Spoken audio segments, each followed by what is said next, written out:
Hi friends అందరికీ ఈరోజు మనము సైకాలజీలో ప్రజ్ఞా సిద్ధాంతాల గురించి తెలుసుకుందాము.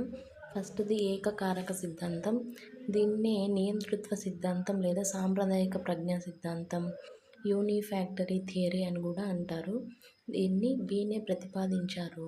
కాకపోతే టెర్మను ఎబ్బింగ్హాస్ అనేవాళ్ళు ప్రాచుర్యంలోకి తెచ్చారు. నెక్స్ట్ వచ్చి ద్వికారక సిద్ధాంతం. దీన్ని స్పియర్మన్ ప్రతిపాదించారు. దీన్ని స్పియర్మన్ ఎబిలిటీస్ ఆఫ్ మ్యాన్ అనే బుక్లో దీని గురించి రచించారు. నెక్స్ట్ బహుకారక సిద్ధాంతం. దీన్ని థార్న్డైక్ ప్రతిపాదించారు. దీన్ని మల్టీ ఫ్యాక్టర్ థియరీ అని కూడా అంటారు. ఈయన మెజర్మెంట్ ఆఫ్ ఇంటెలిజెన్స్ అనే బుక్లో ఈ సిద్ధాంతం గురించి వివరించారు. వ్యక్తిలో ఉండే అనేక నిర్దిష్ట సామర్థ్యాల మొత్తమే ప్రజ్ఞ అని ఈ థార్న్డైక్ చెప్పారు. ఈ సిద్ధాంతం ఆధారంగా సిఏవిడి మాపనని థార్న్డైక్ కనుగొన్నారు. సి అంటే సెంటెన్స్ కంప్లీషన్, ఏ అంటే అరిథమెటిక్, వి అంటే వొకాబులరీ, డి అంటే డైరెక్షన్. నెక్స్ట్ వచ్చి సామూహిక కారక సిద్ధాంతం. దీన్ని థర్స్టన్ కనుగొన్నారు. గ్రూప్ ఫ్యాక్టర్ థియరీ అని కూడా అంటారు. ప్రాథమిక మానసిక శక్తుల సిద్ధాంతం, theory of primary mental abilities అని కూడా అంటారు. ఇతడు ద్వికారక సిద్ధాంతం అంటే స్పియర్మన్ను వ్యతిరేకించారు.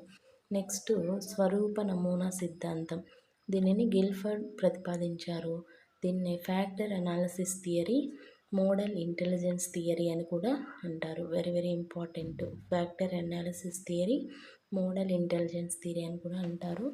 ప్రజ్ఞలో 3 విశేషాంశాలను అంశ విశ్లేషణ అనే పద్ధతి ద్వారా ఈ గిల్ఫర్డ్ కనుగొన్నారు. వాటిలో విషయాలు, ఉత్పన్నాలు, ప్రచాలకాలు అనేవి ఈ 3 విశేషాంశాలు. ఈ విషయాల్లో 5 అంశాలు ఉంటాయి. ఉత్పన్నాల్లో 6, ప్రచారకాల్లో 5 ఉంటాయి. విషయాల్లో చిత్రాలు, ధ్వనులు, చిహ్నాలు, మాటలు, ప్రవర్తన అనే అంశాలు ఉంటాయి.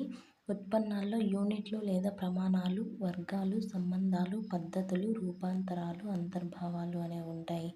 నెక్స్ట్ ప్రచాలకాల్లో సంజ్ఞానము, స్మృతి, విభిన్న ఆలోచన, సమైక్య ఆలోచన, మూల్యాంకనము. Thank you friends.